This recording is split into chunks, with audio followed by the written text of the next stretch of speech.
Стоп. Бронхостоп. Одне рішення при сухому і вологому кашлю.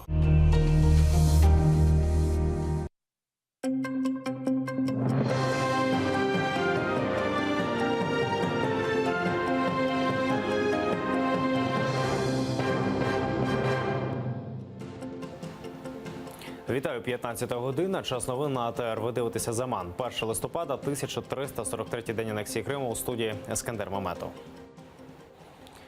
Щойно до Солом'янського суду Києва надійшло клопотання НАБУ про обрання запобіжного заходу сину міністра внутрішніх справ Олександру Авакову. Цю ніч він провів у СІЗО. Очікується, що до суду його привезуть о 17-й годині. НАБУ підозрює Олександра Авакова у привласненні бюджетних 14,5 мільйонів гривень. Йдеться про його причетність до закупівлі за завищеною ціною рюкзаків для Національної гвардії. З нами на зв'язку із зали суду Дарина Іванютенко. Вона розкаже про останні подробиці. Дарино.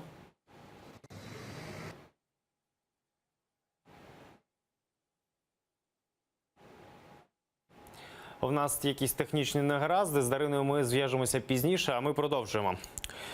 Перший прийшов 2 місяці під вартою з альтернативою внесення застави у 160 тисяч гривень. Печерський районний суд столиці обрав запобіжний захід для екстрадованого з Панами Владислава Каськіва, керівника Держагентства з інвестицій та управління національними проектами часів Януковича. Його звинувачують у заволодінні 7,5 мільйонів бюджетних гривень. Мізерну суму застави в Генеральній прокуратурі пояснюють тим, що адвокати Каськіва надали суду довідку про відшкодування державі завданих збитків. Після засідання Владислав Каськів вийшов на свободу. Внести заставу він має протягом 5 днів. У разі несплати такої застави Владислав Каськів може бути повторно затриманий та арештований. Уже без альтернативи внесення застави. Суд зобов'язав його здати всі наявні у нього закордонні паспорти, що він і має зробити сьогодні, здавши ці паспорти слідчому. Торік Київ оголосив Владислава Каськіва у розшук, заарештували його у Панамі. Тамтешній суд призначив заставу у 600 тисяч доларів. Екс-чиновник цю суму заплатив і попросив у Панамі політичного притулку. Йому відмовили. І сьогодні вночі у супроводі представників СБУ Каськів повернувся на батьківщину. Уже в аеропорту його передали у руки слідчим Генпрокуратури України. Добровольця Аміну Окуєву поховали у Дніпрі поруч із її командиром Ісою Мунаєвим. Він командував миротворчим батальйоном імені Джохара Дудаєва і загинув у лютому 15-го під Дебальцевим. На цвинтар сьогодні прийшли лише близькі та побратими загиблої. Похорон посилено охороняла поліція, чергували автоматники та вибухотехніки. Від публічного прощання відмовилася мама Аміни. Сама Окуєва раніше написала заповіт, в якому розповіла, де хоче бути похованою. Аміну Окуєву невідомі застрелили позавчора. Машину, в якій їхала колишній боєць батальйону Київ-2 зі своїм чоловіком Адамом Осмаєвим, розстріляли автоматичною чергою. Аміна загинула, куля потрапила їй в голову, Адам відбувся пораненням в ногу. У листопаді до Верховної Ради внесуть законопроект про захист свідків, який назвуть ім'ям загиблої Аміни Окуєвої. Про це на своїй сторінці у Фейсбук написав народний депутат і член колегії МВС Антон Геращенко. Аміну Окуєву вбили українські спецслужби. Так прокоментував вбивство народного героя України голова Чечні Рамзан Кадиров на своєму каналі у Телеграм. На переконання Кадирова, таким чином вбили 3 зайців. Позбулися, цитата, рідної бандитки, відволікли увагу Заходу від антиурядових мітингів і звинуватили Росію у своїх бідах. Нагадаємо, в МВС заявили, що у вбивстві Окуєвої прослідковується чеченський слід.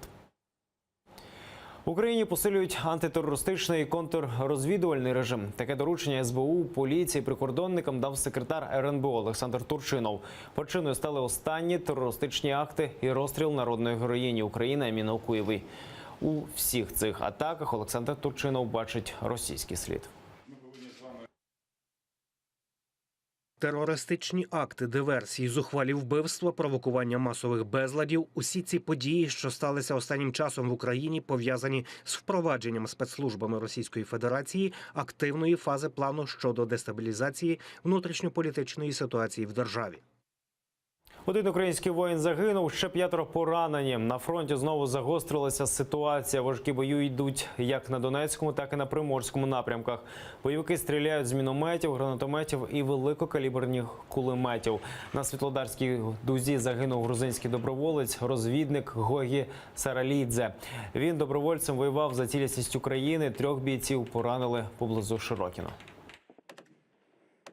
Окупанти майже 2 години били зі 122-мм артилерії, мінометів калібру 120 мм, гранатометів та кулеметів по оборонцях Широкіного, що на Приморському напрямку. Наші воїни відповідали противнику із піхотного озброєння. Загалом за минулу добу незаконні збройні формування 17 разів порушили режим тиші. Про кримських татар говорив президент України у Саудівській Аравії. Там Петро Порошенко із 2-денним офіційним візитом. Зокрема, він закликав Раду співробітництва арабських держав Перської затоки більш активно захищати права кримських татар на окупованому півострові. Сторони підписали меморандум про механізм консультацій між Україною та Генеральним секретаріатом Ради. Теракт у Нью-Йорку. Вантажний пікап в'їхав у натовп. Загинуло 8 людей, серед них 6 іноземців, 5 аргентинців і 1 бельгієць. Ще 11 поранені. За попередніми даними Посольства України у США, українці не постраждали. Це найкривавіший теракт у Штатах після трагедії 11 вересня. Напад стався на Манхеттені, неподалік меморіалу Всесвітнього торгового центру. Уродженець Узбекистану наїхав на орендованій автівці на велосипедну доріжку, позбивав людей і врізався у шкільний автобус.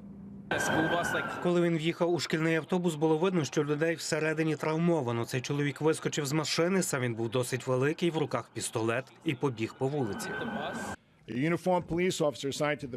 Один із поліцейських поранив нападника. Зараз він шпиталізований і під вартою. У нього вилучили пістолет для пейнтболу та невогнепальну зброю. І спираючись на ту інформацію, що вже є, ми можемо стверджувати, що це був акт тероризму. Нападник – 29-річний Сайфулло Хабібулаєвич Саїпов. 2010 року він легально залишився у США. Кілька років жив у містечку Каяхога Фолс в Огайо. Колишні сусіди підозрюваного кажуть, він працював водієм вантажівки. Останні кілька місяців Сайфулло жив у Пасейці, Нью-Джерсі, відвідував місцеву мечеть. Він жив тут місяців 3, але якщо розпитати людей, ніхто його не знає, ніхто навіть обличчя його не запам'ятав. Я впевнений, що це його особисте рішення – вчинити це злодіяння. Іслам не вчить вбивати людей. Президент США Дональд Трамп заявив, трагедія у Нью-Йорку схожа на атаку дуже хворої та несамовитої людини. Утім, скасовувати традиційну ходу на Хеллоуін у центрі Нью-Йорка не стали. За непідтвердженими даними, поліція знайшла свідчення причетності зловмисника до ІДІЛ. Нагадаємо, протягом останніх 1,5 року у Європі сталося кілька схожих терактів із наїздами автівок на людей. За всі взяла відповідальність Ісламська держава. Олена Шустова, Заман, АТР. Наразі це всі новини. Аби знати більше, дивіться наступний випуск «Заман» о 16-й годині. Зараз ефір продовжить програма «Бугун» із Олегом Борисовим. Будьте із АТР.